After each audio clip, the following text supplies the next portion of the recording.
Happy Thanksgiving, everybody. Welcome to a football show brought to you by Sinkers Beverages and the Kingston Group. Zach Lyons, Braden Gall here, hanging out with you folks on a Wednesday. We do appreciate you guys hanging out live with us. This is the only show you're going to need for the entire holiday weekend. That's what I'm going to say. This is the only one you need. I know F-Word's taking a week off. Well-deserved for Mike Herndon and yourself. But we're here today. We're going to preview Carolina briefly. We're going to preview rivalry weekend in the SEC briefly. We'll touch on some of those notes that are going to take place this weekend. But by and large, we are going to focus on the thing we've been talking about for, I don't know, Zach, like 8 weeks now, probably, which is close to it. Yeah. What does this Titans team know for sure about its roster heading into next season? And what questions have been answered and what questions have not yet been answered, and they need to get answered over the course of the next few weeks with the remaining games they have on the schedule. This is a show that will last through the Panthers game. So you can pick us up anytime you need to over the course of the next week, maybe longer. And I think some of these questions will get answered, hopefully, over the course of the remainder of the season. I assume there are many that will not, and that will have to be addressed in the offseason. But we're going to do our best because, Zach, you have said this all along. It is about finding answers to questions for this team. It is now time for us to lay out what exactly those questions are. And what do we think actually has been answered? Joey says, Dillard ain't that guy. They definitely know that. That is a perfect example of an answer. That was an easy question to answer. That one's already been answered. It's been done answered, and we know it. Sinkers Beverages also has an answer to all your holiday needs. Make sure you check out Sinkers Beverages on Uber Eats. You can search Sinkers Beverages. They'll deliver the booze directly to your house during this holiday vacation, Zach. They drive so you can drink. And listen, keep in mind, grocery stores may be open on Thanksgiving, but grocery stores cannot sell booze. So you have to go today on Wednesday. Sound of my voice. If you want liquor tomorrow and stock up on liquor to put up with your family on Thanksgiving Thursday, go to Bluegrass Beverages if you're up north in Hendersonville, Gallatin, or Goodlettsville, and those kinds of areas, or go to Sinkers Beverages and stock up now. You have to. As soon as the show's over, go stock up if you're watching live. This is not a joke. Do you know where I'm going as soon as the show's over? I am driving my happy ass up to Sinkers Beverages because I got a lot of wine for like 2 different family dinners I got to buy. We need some champagne for the morning for the ladies and maybe myself included. I do enjoy a nice mimosa. We're going to have to get some vodka for some. I'm responsible for the Bloody Mary bar. Oh, such a huge burden. There you go. I'm responsible for the Bloody Mary bar, so I'm going to need some vodka. And of course, my father needs a nice little present, a little brown water after mom works really hard to make all the dinner and dad and I clean up at my folks' house on Friday. We're going to have some bourbon. So there's some really great bourbon selections at Sinkers. If you're in the Bluegrass area, which of course, as you mentioned, is North Nashville up there in Hendersonville, Madison, Gallatin, whatever, slide on over Goodlettsville, slide on over to Bluegrass Beverages. And of course, Kingston Group, buildkg.com. Just check out their Instagram feed. I think it's at Kingston Group. Like, just check out the stuff that they do. Just go look at it. It's better. It's like real estate renovation porn. It is better than anything. And I'm not sure they want me saying that, but whatever. It's better than anything you're going to see on like any of these home reno shows. Like it's so good. Buildkg.com is a website. Go check out the Kingston Group. So Sinkers Beverages, the Kingston Group, stackingtheinbox.com. All the other great shows across the 440 Sports Network. Have a long conversation with Joe Rexroad of The Athletic, talking about the evolution of Mike Vrabel and how he's handling all this pressure and what it's like to be in press conferences with him. So if you want to go listen to that interview, make sure you go check out Lamestream Sports. We've got the Predators had one of the greatest wins that I can remember on Monday evening. We've got a Predators show out for you as well already early this week. So SEC Football Live was already up on Tuesday. So we got all kinds of great stuff for you across the network as well as on Broadway Sports Media as well. Okay, and yes, happy Thanksgiving to everybody out there. And Joey's already said this, and I think this is important to note as we go through today's show. We will talk about the Panthers, and we will talk about the SEC, but we are about finding, asking, and answering questions for the Tennessee Titans roster long term.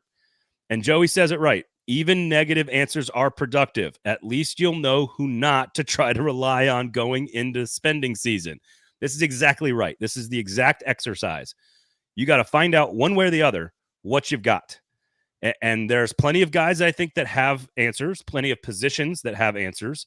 And there's still a lot of questions that need to be asked and hopefully answered this season. Let me give you an example, Zach. Let's give everybody an example of how this works.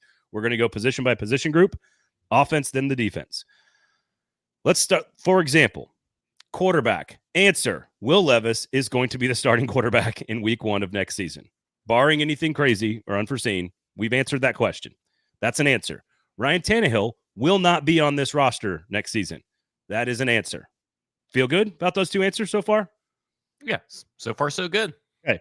I think the one question that you would want to find an answer to, and I think you actually can do it throughout the course of the rest of the season at the quarterback position, is Malik Willis your backup next year? I think I have a feeling that the answer is no.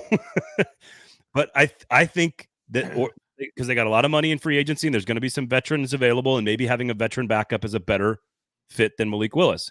But he's on your roster. You drafted him. You've invested time in him. A perfect question, and the only question in my mind that needs to be asked about the quarterback position is, do you know if Malik Willis is your backup quarterback next year or not? And that's kind of the only thing. That's sort of how we're going to do this. I hope that makes sense to everybody. Yeah, and to answer that question, I think that he will be given the opportunity to be quarterback too, but there's no reason for those people that think that maybe Malik Willis has it locked up, that it's 100% sure that he is quarterback too. I think that is the wrong way to look at it. I think they're definitely going to bring in a third quarterback for competition, and that guy will probably win, beat out Malik Willis, unless he shows massive improvements, because you've seen it with the Cincinnati Bengals. You've seen it with teams all across the league that have a quarterback go down, that your backup, if he can't come in and finish out a game and get you a win, he's not worth being your backup. You have to have a backup that can come in at the very minimum, come in and basically say, hey, all you got to do is keep us afloat or go out here and win a game. If he cannot do that, then he's not worth keeping around as quarterback too. Jake Browning proved that. Now the Bengals are kind of stuck. Yep. You look at what the Jets have gone through. You know, the Josh Dobbs has been great as a backup. You wish that the Tennessee Titans probably would have worked something out with Josh Dobbs to keep him here.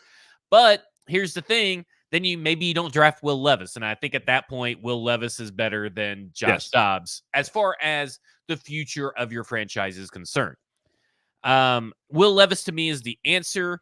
I don't think that there is a true, and Kenneth puts it right here, I disagree with Braden, only if the Titans end up with the number 1 or number 2 pick, then I think the quarterback question returns. I don't even think the quarterback question returns then, because I think they trade out of it. This team is not a quarterback away from contending. It is a whole slew of players that we're going to be talking about later in different position groups, and they would need draft capital. They'd be silly, absolutely silly to, with a guy that they know what they have, to take a risk on something else while you still have tons and tons of questions all up and down the roster, in my opinion, because Caleb Williams and Drake May are not guaranteed to be those guys that can overcome the deficiencies of this roster. And I kind of agree with that too. I think, especially if Levis continues to play, let's just say hypothetically, the exact way he's played through 4 games, I think he has shown you he has answered the question, does he belong as a starting quarterback in the NFL? The questions about Will Levis that would remain is how good can he be? That one only time will tell. But the question is, does he deserve the starting spot? Does he belong as the 33rd overall pick? Does the scouting report match what you see? And so far, every one of those answers is yes. And I think that's a huge positive. I will disagree. I will say if they have number 1 and they can move out, I think that's obviously better, because then you can maybe go down to 3 and get Harrison and a tackle, right? Like that's kind of the perfect scenario. I will say this. I do not think Caleb Williams is the number 1 pick. I think Drake May is the number 1 pick. And if it's Drake May that's on the board, I think Drake May could be better than Will Levis. I do not think Caleb Williams is guaranteed to be better than anybody. I think I just don't think that this we've seen enough from quarterbacks that there is no such thing as a guarantee anymore. Yeah. And there's no such thing as a guarantee when your roster is piss poor. And so and maybe like they fix everything in free agency and we're singing a different tune and they spent all $100 million and all this stuff. I mean, that's not That's fantasy land, unrealistic, improbable. Here's my question to you. I need to see Tim Kelly scheme up stuff for Will Levis better than what he has these last 3 weeks. So I need to see, can Will Levis and this scheme and Tim Kelly sync up? Because right now, I have more questions than answers about Tim Kelly, whereas at the beginning of the year, I did not. Like, I was like, oh, Tim Kelly is very, very low on the list of blame. So my question to you is, do you think that's an important topic to monitor, especially because likely Tim Kelly will be retained, right? So you're seeing with the system you're seeing now will likely be the system you see next year. So don't you need to see progression and see Tim Kelly be able to scheme some stuff up to not only help Will Levis, help the offensive line, help the wide receivers, but also to develop Will Levis's in-game abilities? So I've got one, and I was going to kind of wait till the end on the roster to sort of ask the coaching question, because I think I have one broad question, which is, I think, and S-Rob asked this question earlier about, he kind of points out the fact that Teron Davenport, who of course asked the question of Mike Vrabel at the press conference about losing control of the locker room, as the most plugged in reporter with the locker room. I think he is the most plugged in reporter with the locker room, but I think there's a lot of other guys that are plugged in with the same amount of input with those players. I think that's a great question. I'm going to hold off on answering that until a little bit later in the show when we transition to the Panthers game.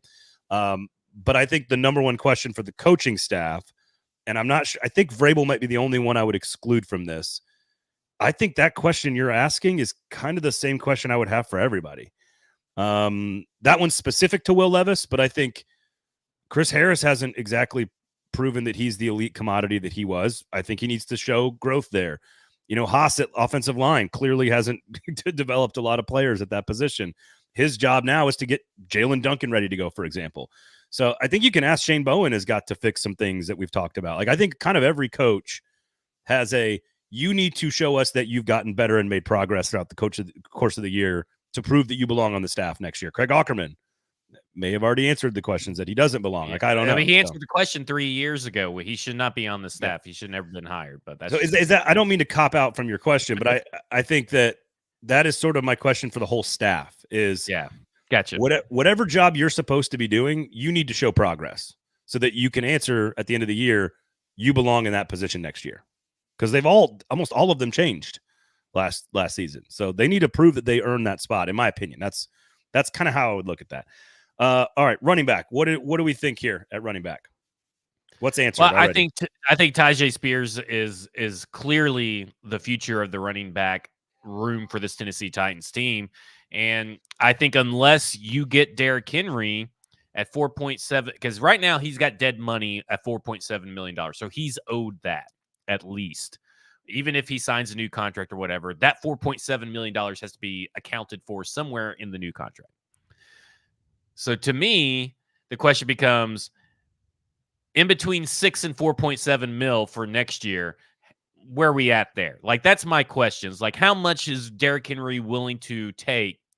How little is Derrick Henry willing to take to stay a Tennessee Titans? And to me, it doesn't fucking matter what he decides. If he decides, yes, I'll be here, good for him. If he says, no, I'm going to go out and test the market, good luck. There are 46 free agent running backs available. Let me just run through the top 24, which is more than half. Josh Jacobs, Saquon Barkley, Tony Pollard, Dalvin Cook, Austin Eckler, Cordarrelle Patterson, Gus Edwards, Ezekiel Elliott, Devin Singletary, Clyde Edward-Helaire, DeAndre Swift, Deontay Foreman, Boston Scott, Cam Akers, J.K. Dobbins, Matt Breida, Kareem Hunt, A.J. Dillon, Latavius Murray, Jerick McKinnon, Antonio Gibson, Zach Moss, Greg Reynolds, Rico Dowdle, Josh Kelly.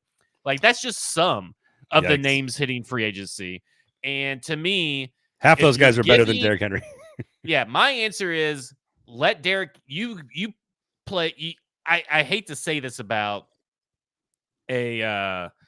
someone as good as Derrick Henry, who's clearly has bought into the locker room, who's bought into Mike Vrabel, who has given his all for this team. However, you don't have to pay him. And just because that fans may get mad, you shouldn't overspend. He's not going to command that much money on the open market.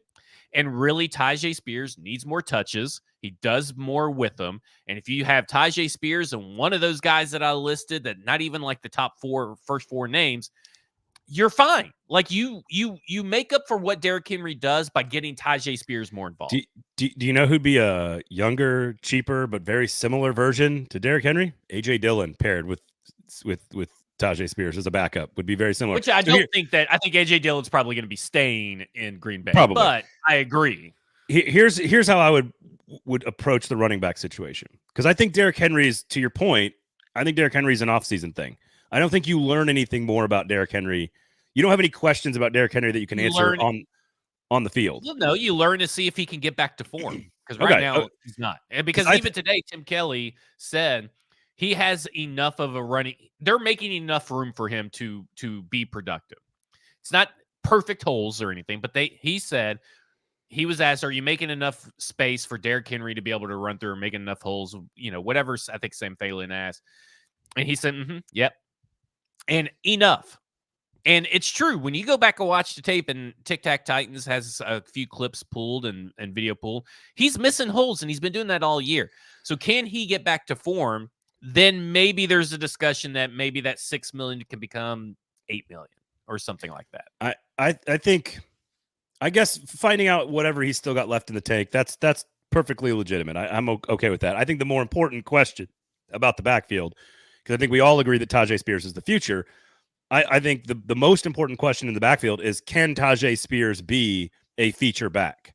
And I think we all think there's potential there. We all kind of agree with what he is, but he's just never done it before. And the only way you do that is to give him more carries, almost a starter-ish type of situation. And what that does is it's to the detriment of answering questions about Derrick Henry to some degree. But I think answering the questions about Tajae Spears being a feature back is probably a little bit more important. In the grand scheme of the roster, Tajae Spears being a feature back is not high up on my list of questions that I need to have answered. It's one on there, but I feel comfortable about knowing a little bit of the answer, if that makes sense. I'm pretty 75% certain that, first off, this team, here's what I'll say. And this kind of ties into my tight end thing a little bit later, too. This team's not looking for a feature back anymore. Good. I think they're moving to running back by committee. So I don't think it really matters whether Tajae Spears could be a feature back or not.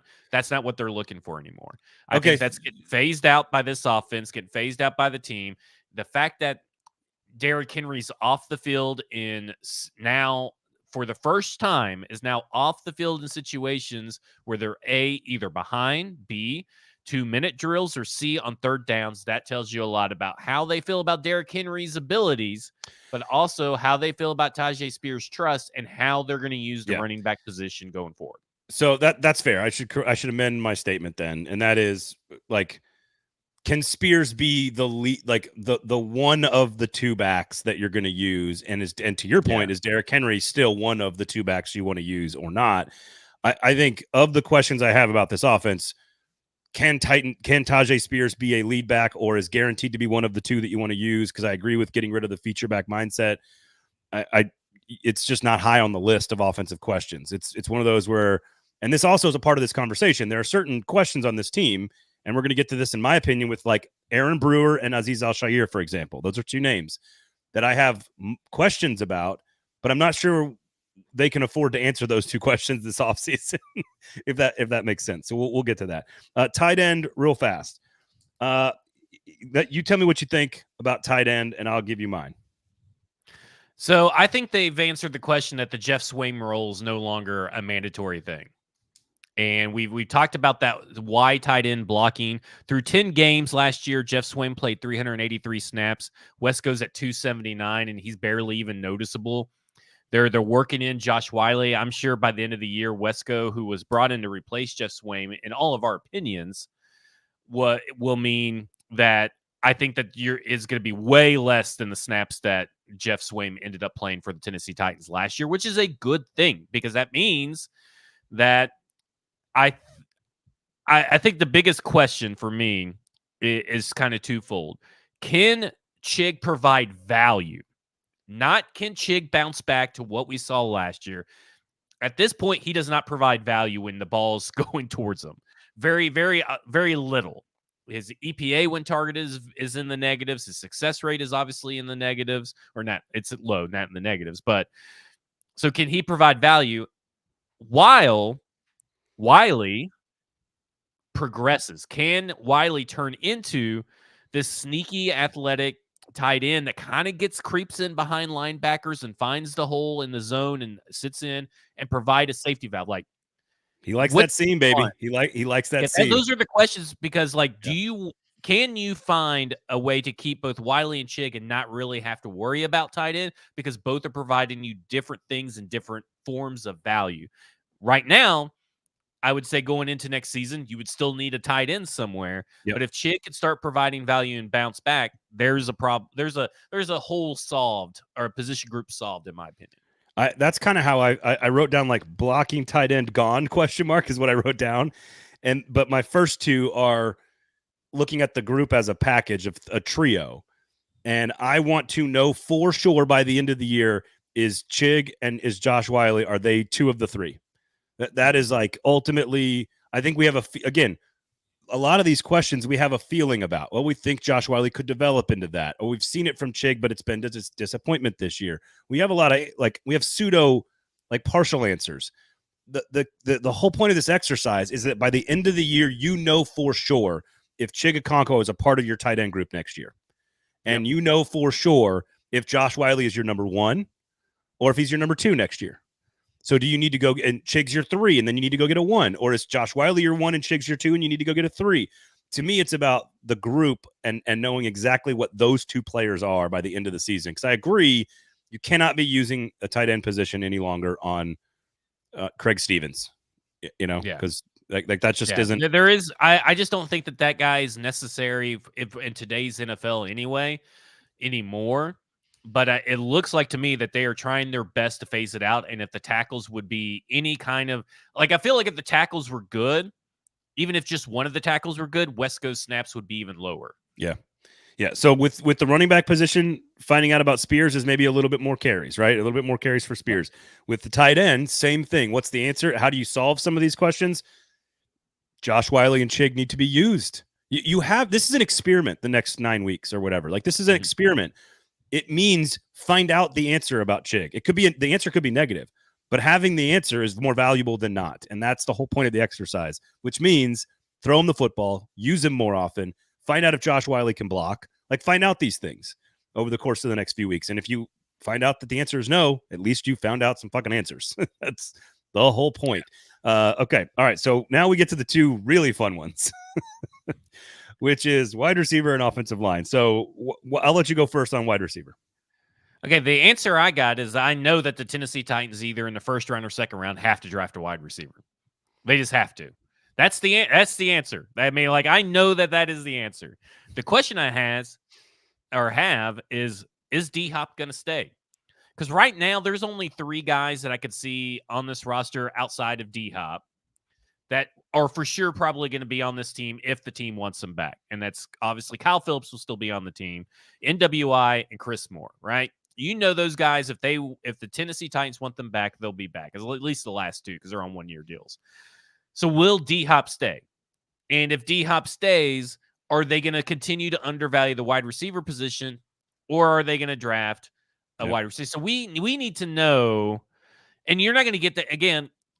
I know that these are supposed to be answers or questions that you have, but, like, we need to have some kind of feeling of whether D-Hop is checked out or if D-Hop is still going to be bought in. Like, is Will Levis going to continue to feed, or are they going to continue to work D-Hop?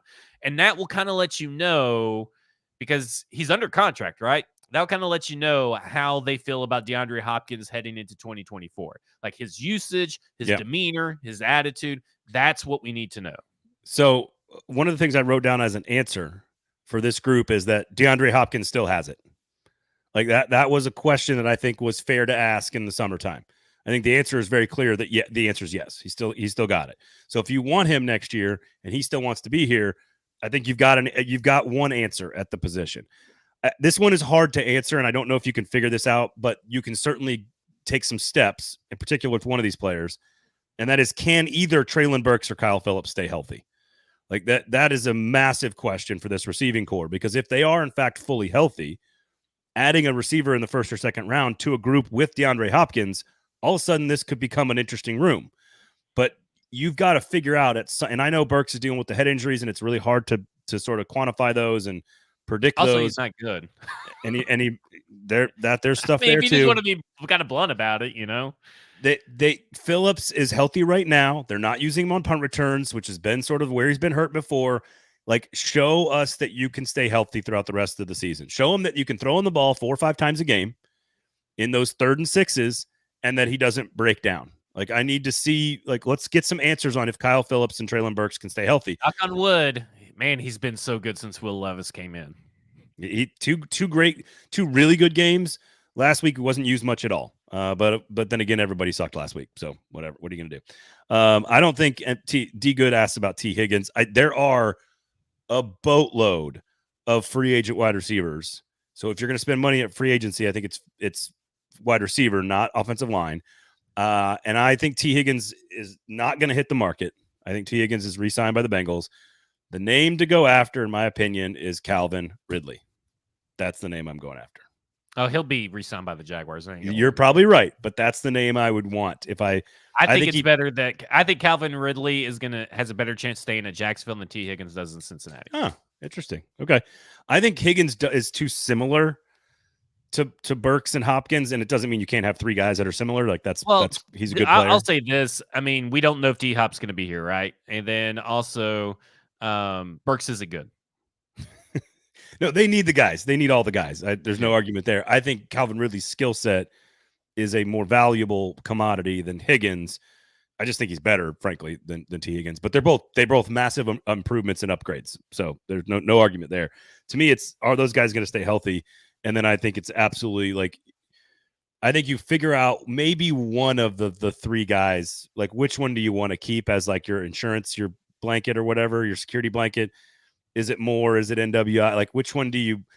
And then listen, Colt Dowell got like 7 snaps last week on offense. Like, is that a player you need to learn about? Maybe. I don't know. No, I'm good. I've learned enough. Okay. I mean, he's just then you're just maybe he's just like a better NWI and he'll develop in year 3 or something like that. But I mean, at this point, you have to find a wide receiver. There is. Yeah. Unless you go out and sign T. Higgins, Brendan Ayuk, and Calvin Ridley, you need fucking wide receivers. This going into that's the answer I have is you need 3 wide receivers, and right now you have 1 for sure, and that's Kyle Phillips. But then you have the injury aspect of it too. But when he is healthy, he is a wide receiver. DeAndre Hopkins may not be here. He may not want to be here, and that may be even a bigger issue. But to me, you need 2 or 3 wide receivers, but you need one that isn't going to cost you an arm and a leg that you can develop like A.J. Brown and not trade him like you did A.J. Brown. You need a guy in free agency really, really bad. And draft. I think you need both. And that's that. I know that. I agree. And I think it's, to me, it's Hopkins has answered one question, which is that he still got it. So you've got to find out if he still wants to be here. I assume that they want him here, in which case the next step is what can you get out of Phillips and Burks, and how do you package that with a young player you get in the draft? So I'm out on Burks. I'm not even factoring Burks into any plans. Unless he comes back and is going insane down the stretch, he does not factor into anything I'm planning if I'm the Tennessee Titans in 2024. I think you have to bank. I think you have to try to. Okay, maybe this is the better way to put it. Then I think if I'm helping on that offensive staff, I want to know: do I have 3 of my 4 in Burks, Phillips, and Hopkins as a broad sort of general question, and then I know that I can go out and get somebody either with like the 5th pick or the 8th pick, or maybe the 5th pick of the 2nd round or the 8th pick of the 2nd round, whatever that might be. Or if you trade back and you have a really high pick and you trade back and you add a 2nd round pick. Is that where you go get one? I think you need to know probably what your top 4 looks like with a placeholder for a young one, and maybe even a placeholder for a free agent. I think that's I think the plan is, you can go draft one, you can go sign one in free agency because you have the money. You need to learn where the other pieces slot into the depth chart. And to me, that's about health for Burks and Phillips and about desire for Hopkins. Wait, Trendon, you may not even get that answer on Burks if he doesn't. I know there's rumors afloat out there by radio hosts on other cities that have ties to Houston and the Strunks family. But there are rumors afloat that Burks may be going to IR, or may be done for the year. If that happens, yikes. Yeah, not a good second season. Following up a questionable first season. So, thanks, John Robinson. Okay, offensive line. Here's an answer that I think is a for now. I have two answers for this one as well. So we'll see what yours say. My answer for now is Aaron Brewer at center and Daniel Brunskill at right guard for now. If you need to go to start the season next year, I think that if you address the other positions, those that's an answer. The center and the right guard is potentially an answer for now. You could do a lot worse. You could do better, but it's not a priority. The only true answer is Peter Skoronski at left guard. Like, that's the only true answer. And otherwise, my question, is anyone else on this roster capable of being a starting offensive lineman? Anybody else? Is there any other human being? Okay, so I kind of have that same thing. My first answer is we know now that Dillon Radunz is not a left tackle. I think we can safely say it. Here's how he looks at left tackle. 3.1% sack rate at his snaps at left tackle. 16.3% pressure rate. Dennis Daly was 2.4% sack rate. 10.2% pressure rate as a left tackle. So he has been worse than Dennis Daly. Yikes. Dillard is 3.7% sack rate. So 3.7 versus 3.1, not that big of a difference. And this goes back to his rookie season. By the way, I did all of his career numbers, and versus Dillard's and Daly's respective years with the team. 13.3% pressure rate by Dillard versus 16.3 by Radunz. I think we know that Dillon Radunz is not a left tackle. Does not mean he can't be a right tackle, and that'll be in my question. My other answer is that the only two guys that on this team that should have their jobs safe and should be back next year for sure is Peter Skoronski and Daniel Brunskill, as far as the starting five are concerned. Okay. They are for sure, should be back, probably will be back, and they deserve to be back, and they are both really good guards. Okay. Aaron Brewer, you can upgrade Aaron Brewer. I said it on Monday. I don't think that he's an answer at all unless he goes on again. I guess my question would be, can Aaron Brewer change my mind? That would be a question. That's a good one. And then can Duncan and Jaeyln Duncan and Dillon Radunz, can Jaeyln Duncan find a spot on the left side or the right side, wherever they may choose to start him? And can Dillon Radunz be the right guy, like the right tackle? Because there's still an NPF hanging out there, but you can't really have faith in NPF, and I don't know how this staff feels about NPF either. You also can't answer any questions about it. You're not going to find anything out about NPF. But Here's the thing you can find out about Jaeyln Duncan. I go to stackinginbox.com. When Jaeyln Duncan got drafted, I wrote a big piece about all the guys that got drafted, obviously, because that's what people do when they write for a team. But Daniel Jeremiah, when he was drafted, when Jaeyln Duncan got drafted in the 6th round, Daniel Jeremiah went on the air and said this about his 92nd overall player on his top 100 that fell all the way to the 6th round.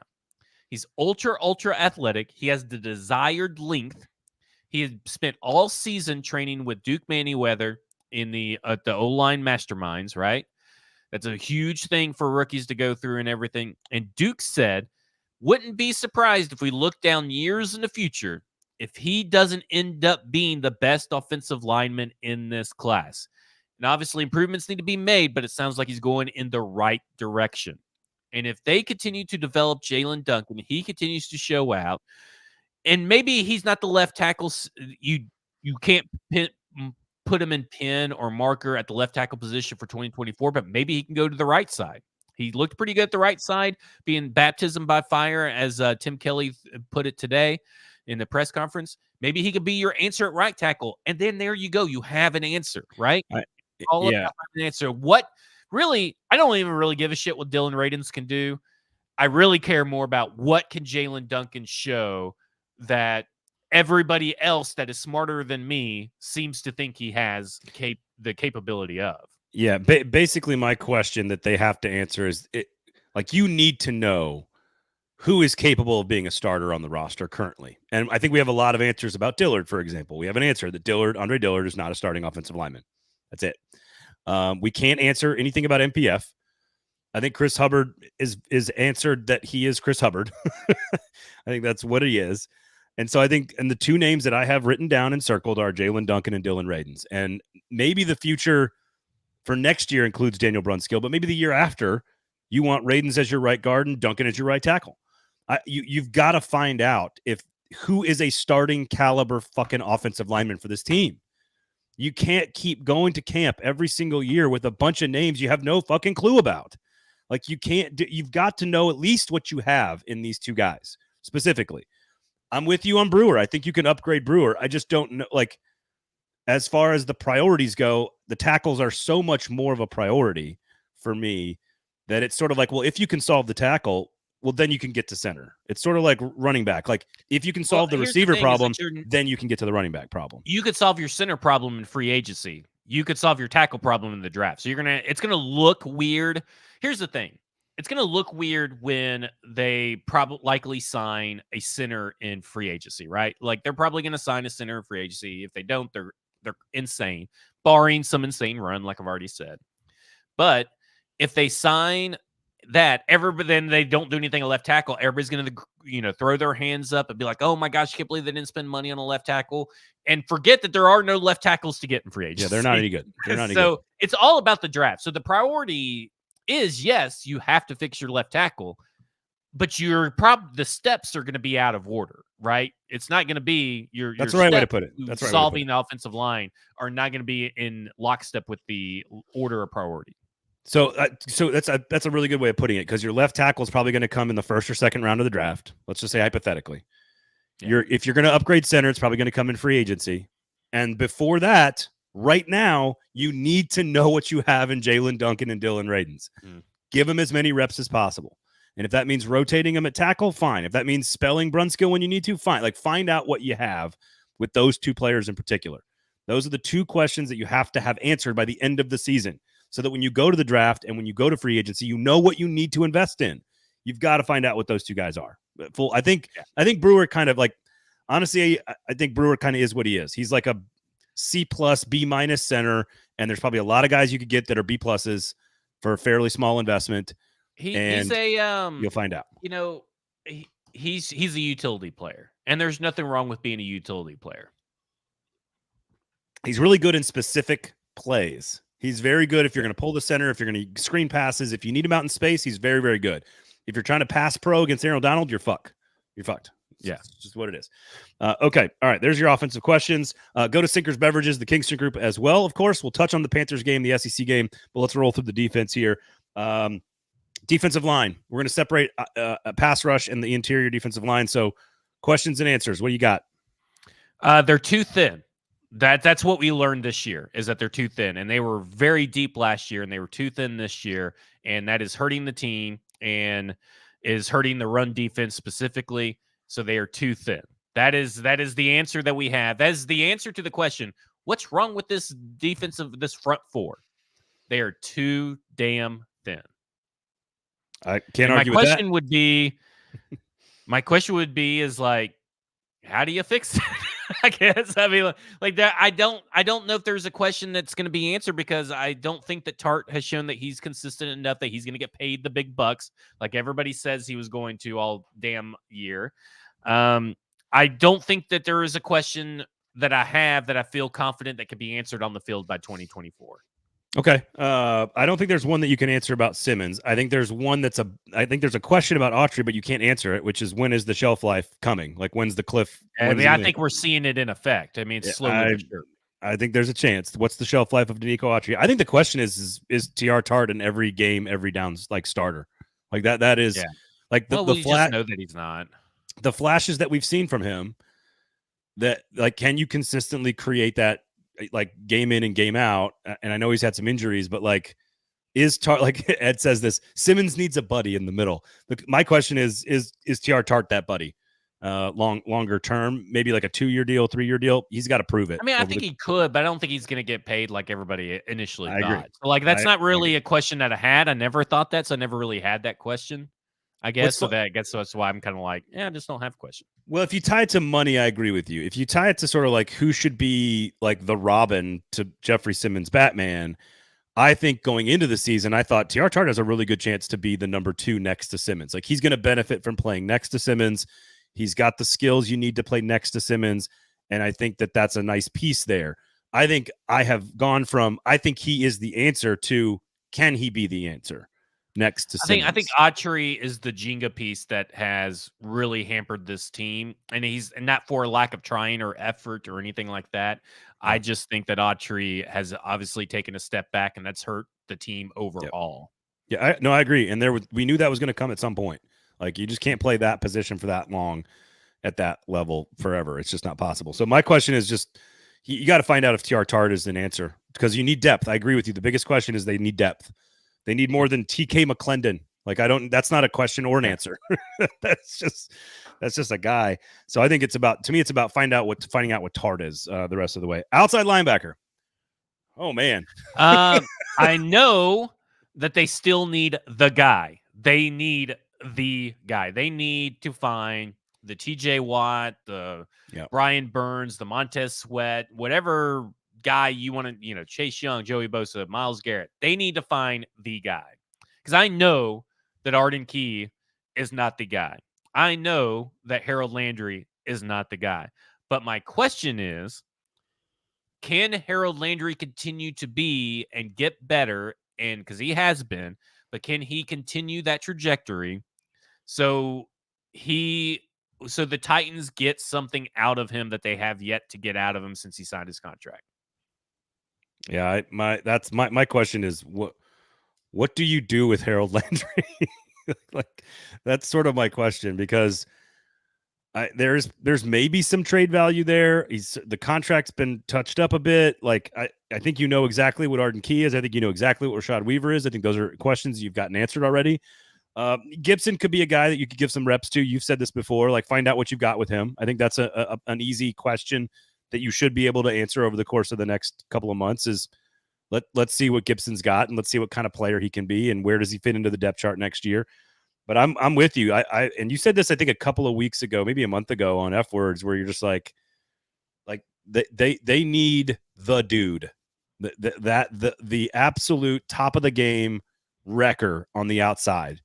They thought that was, Bud Dupree. They thought that's who that was, right? Like, they need that guy. The Simmons on the edge is what they need, and you only gotta get that guy from drafting and developing. Is kind of the only way you can get that guy.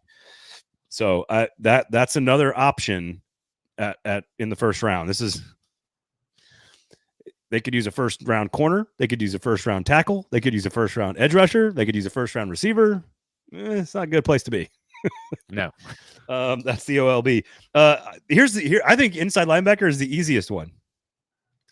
I think Azeez Al-Shaair is, to me, for now, an answer to one of the two positions. For now. Yes. I think this is the easiest one of the entire roster. The answer, I don't think there is another question, because the answer is you have nothing else. That's my answer for inside linebacker.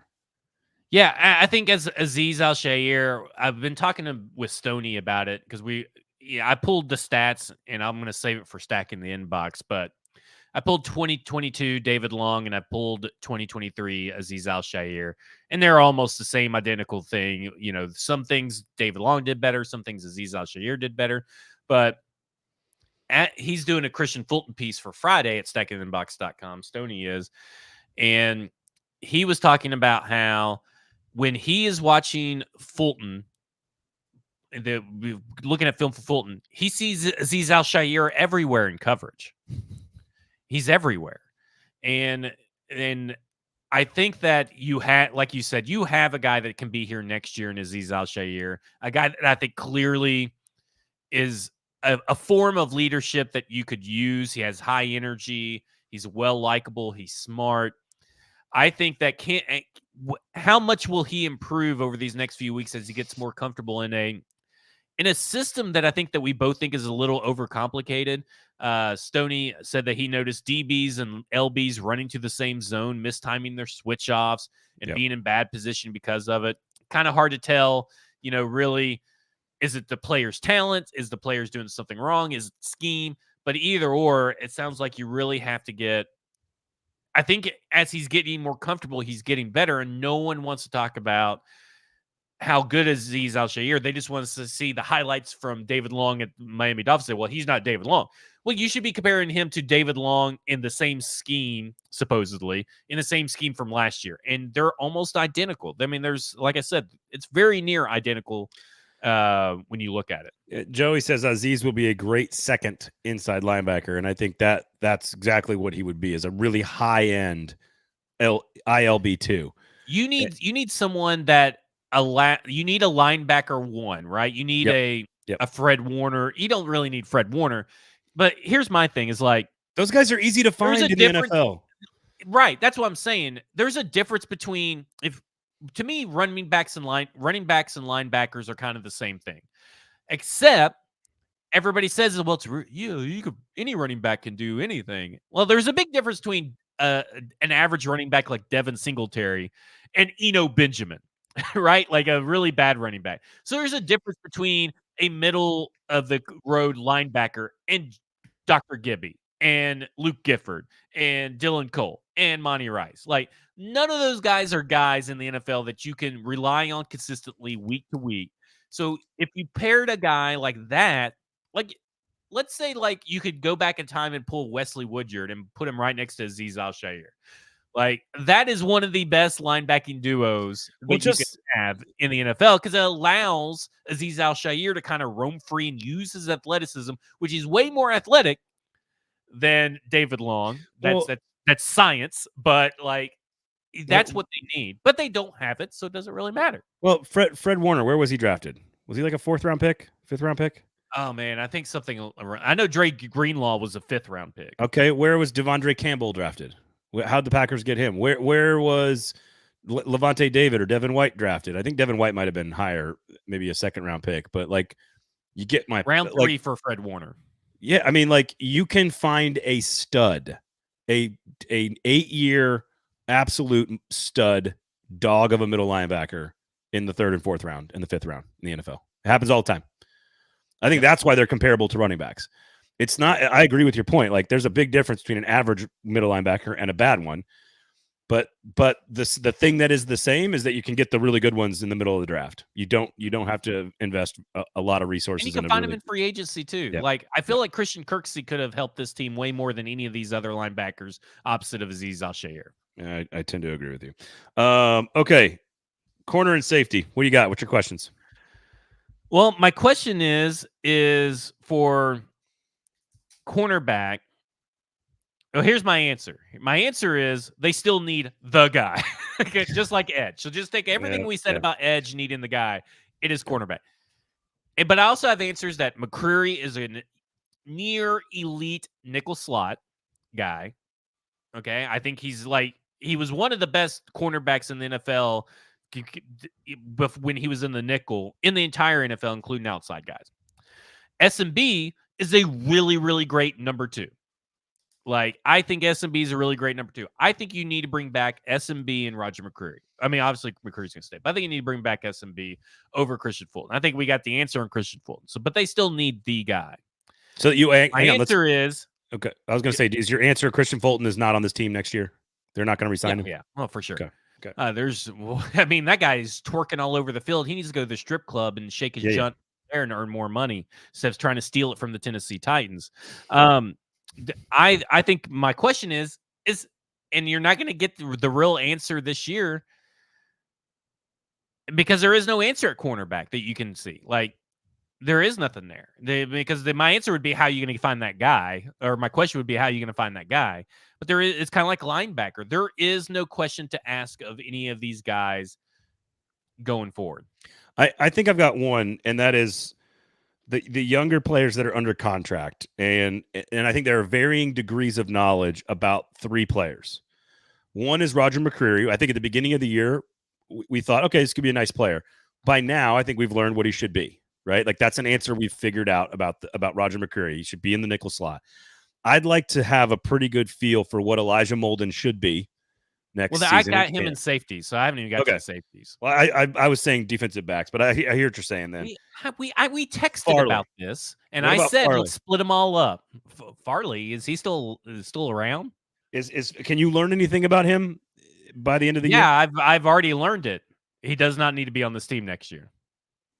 Okay. There's like some of this stuff. That's what I'm saying. There is nothing you can learn about Farley because I don't think Farley's coming back. Trey Avery. Have we learned that Trey Avery does not belong on the team next year? I think he belongs as a distant 5th or 6th cornerback. Okay. So the answers that's are just kind of where I'm at. So we do have. So then there's clarity. It's McCreary and it's clarity. Murphy it's SB and McCreary, and you got to get rid of everybody else. That's what I said. You got. My only question is how you're going to find the guy. Is that free agency or the draft? Because you could do it in free agency this year. It's a good cornerback class. I guess the part of the reason I lumped Moldin is that he kind of he sort of plays all these different positions, and I think the question I have about McCreary and Moldin is the same question. And I think you can figure out an answer, which is how should you deploy these two guys? I think they're good enough to be starters, and figuring out how they should be deployed and where are they best suited, I think is something you should be figuring out. And it feels like we've got a pretty good answer on McCreary. I think those two, I kind of had those guys lumped together as like, hey, figure out where they're best suited. Well, because we had discussed in our text that we were going to separate these positions. So my safety questions and answers. So is he officially a full-time safety? Is that what we're saying? He's playing the same kind of snap configuration that Kevin Byard's playing over in Philadelphia currently, because I looked up the numbers, and Elijah Moldin is looking to be pretty much better than Kevin Byard has over these last few games. Kevin Byard got a really easy interception that everybody wants to overblow and ignore. It was a terrible throw. Touchdowns. Yeah, he gave up 2 touchdowns. Terrible throw. In 3 games, he's given up 174 yards in the air through 3 games. Elijah Moldin, through 4 games, has given up 120 yards. First of all, that was a terrible throw by Mahomes. He should have hit him for a touchdown. But I did enjoy seeing Kevin Byard make a nice play. I was like, oh, okay, nice. Good job. And I'm not trying to root against Kevin Byard. I'm just trying to illustrate to everybody that since the trade, Elijah Moldin has been very good. And I think your answer for next year, I think this is like the answer already, is that Elijah Moldin and Amani Hooker should be your main 2 safeties back there. Now, listen, if you want to rotate in like a Kayvon Wallace or something so you can move him around, that doesn't really change anything. Your starting safeties are Elijah Moldin, Amani Hooker. Okay? Those are your starting safeties. That's the only position outside of quarterback that is for sure has 2 starters filled up. You know what I'm saying? I am convinced. So my question is similar to what for Azeez Al-Shaair was, as Elijah Moldin continues to get further away from his injuries last year, more comfortable in a new position and more comfortable in the scheme, will he turn and keep on improving? Right now he's improving. Will he keep on improving as the season goes on? So that's my only question. Okay. I think that's fair. I think upside for as a general question for guys like Moldin and Azeez Al-Shaair and Kyle Phillips and Josh Whyle, there's a lot of young players that the question is sort of how good can you be? And they all need to continue to progress and get some reps. So as usual, I guess I should say safety is not the most solidified position on the roster. That is Ryan Stonehouse. Oh yeah. Or maybe even kicker. I was going to ask you, do you think we have an answer at kicker for next year? I don't see any reason why not at this point. Right. There you go. No reason to mess with Morgan Cox either. So there you go. How about this? The staff is, you've kind of already alluded to this. I think there's so many staff changes that they could make. I imagine that they'll make a couple, but I don't think they'll make many. It would be my guess. Yeah, I would say that they're going to be unenthusiastic, or I guess unexciting changes. Yep. And really, the most exciting one would be offensive line. That's I think the best you're going to get out of here now. Listen, it was the greatest interview of all time. Yeah, Terrell Williams may get a defensive coordinator position somewhere. He's kind of put his name out there. Shane Bowen and Tim Kelly. Unless someone steals someone away from you, I don't think anybody's actively trying to leave this thing. Charles London could get hired. There are teams that could maybe come in and hire someone. I think that would be a devastating loss for Will Levis if Charles London left.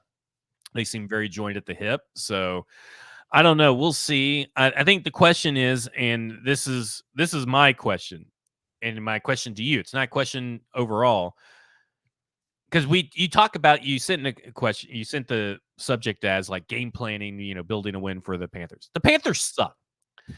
You just gotta go out and win.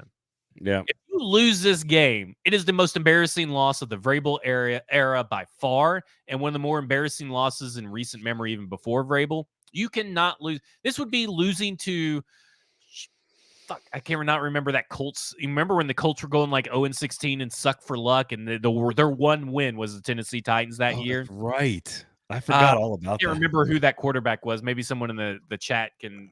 That would have been like what, 2000? This would be the most embarrassing loss since then. That's like 2011, right? Yeah.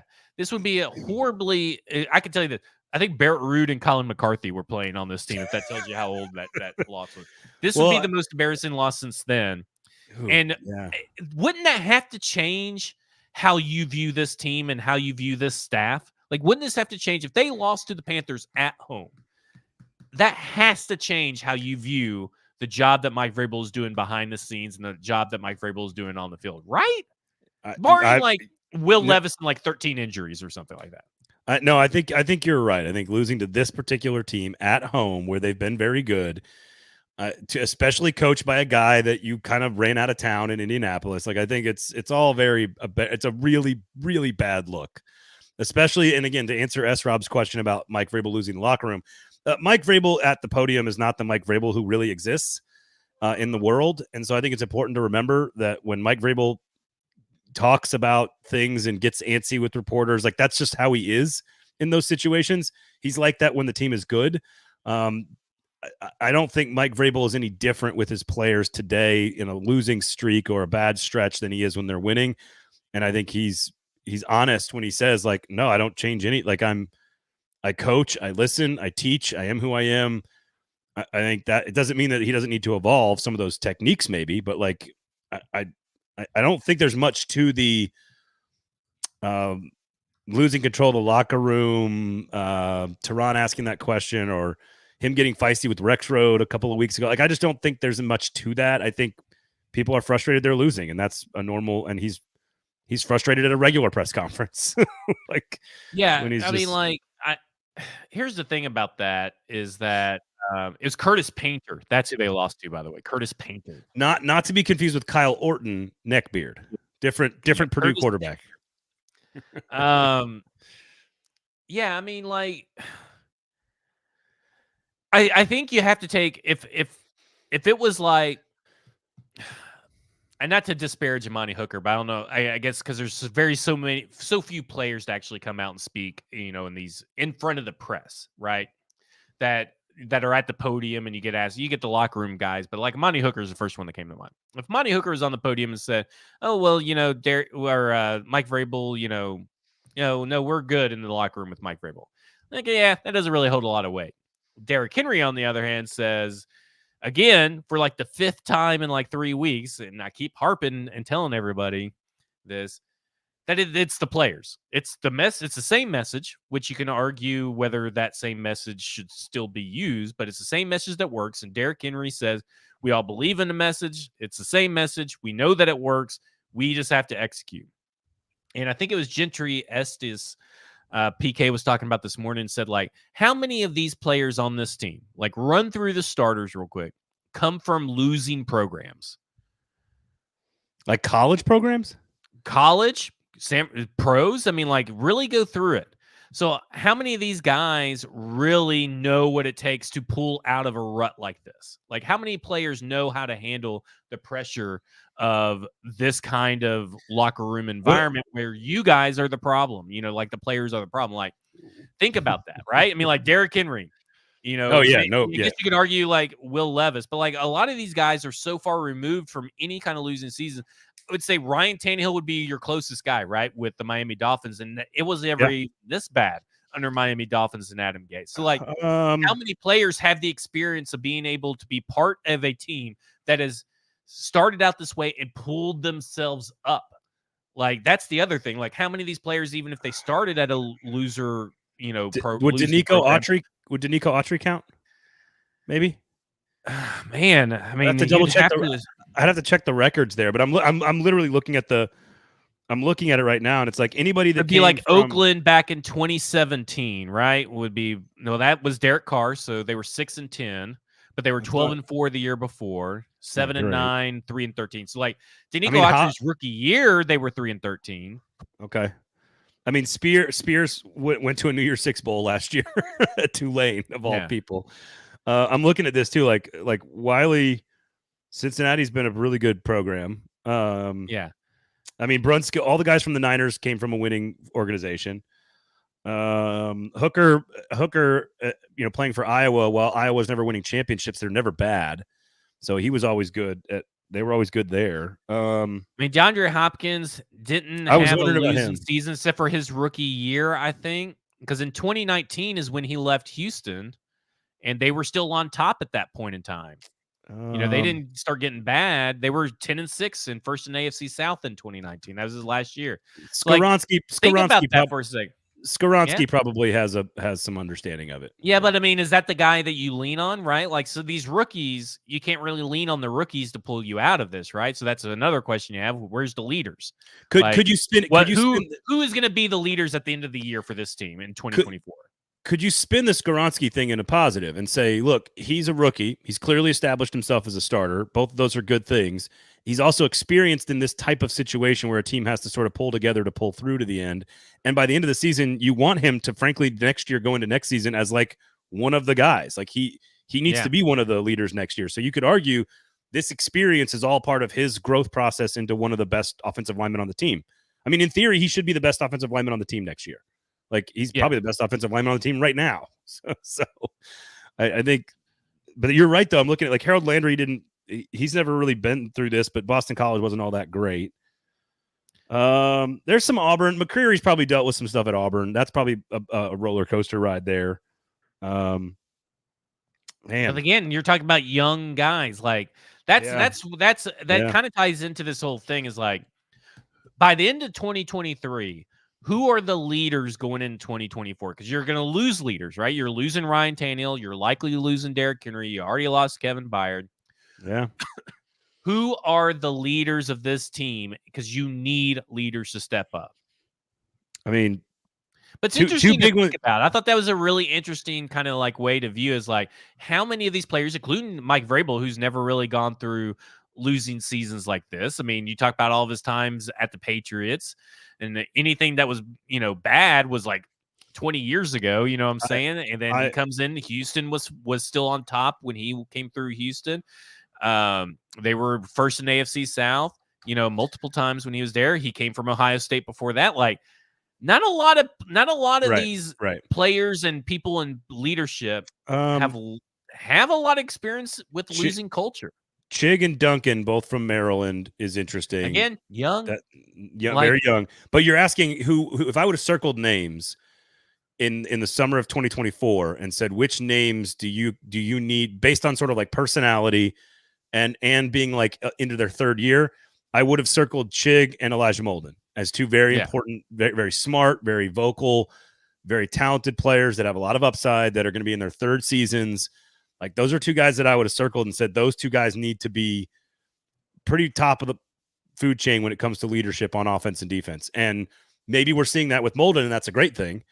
And we're not with Chig, and that's obviously a bad thing. So I think those are the kinds of personalities that I would say lead to that. And I do think you can start to ask Skoronski to be that at the end of the year. Not right now, but like going into next year. I think that's okay.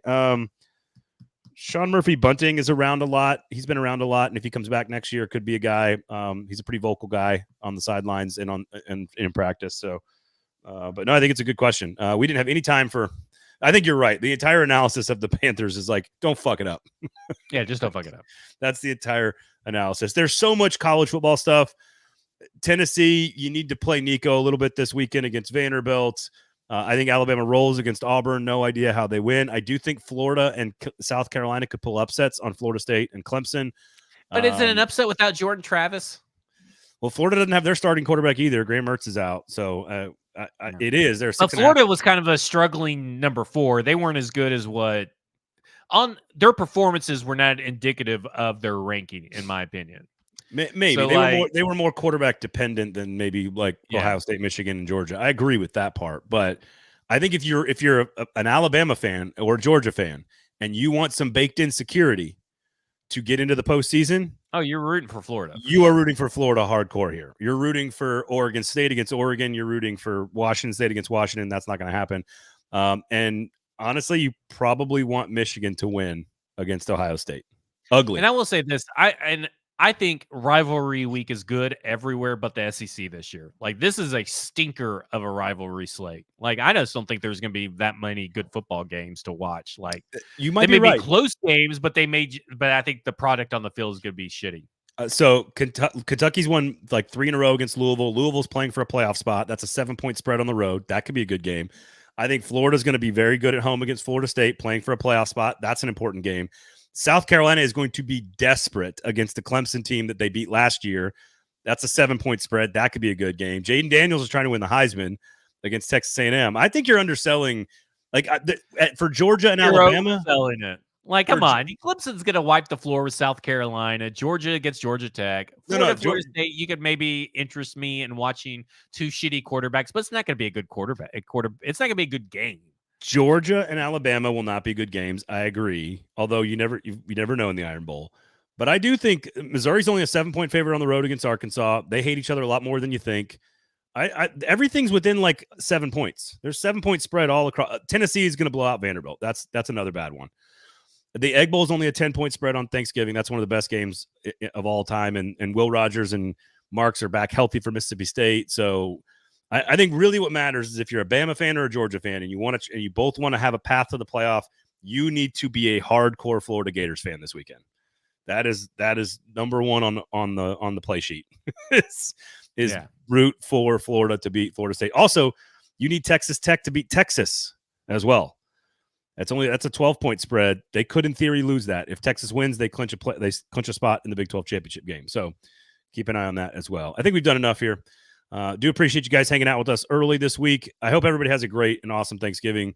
Get all your booze from Sinkers Beverages or Blue Gas Beverages. And take a look at the Kingston Group's website and social accounts over the weekend. If you need a little break from the family or football, awesome stuff. Just flat out amazing work. The message isn't stale. The talent is there. The execution is there. The leadership is there. It's fantastic. So go check out the Kingston Group's work on the website there. They're amazing. D Good says, hook 'em. I do think they're going to win, and I think they clinch a spot in the Big 12 title game. But if you're a fan of another team, you might be rooting for them to lose that game. Sorry, Herndon. Other than that, have a great weekend. Zach, stackingtheinbox.com, at FWordsPod on Twitter.com. And you got, of course, FWordsPod coming back next week. So it's just a great weekend. Enjoy it. Give thanks to for what you got. Football, family, food, drinking. It's all great. Have a good one, everybody. For Zach, I am Braden. Thank you for listening. Happy Thanksgiving. We'll talk to you on Monday.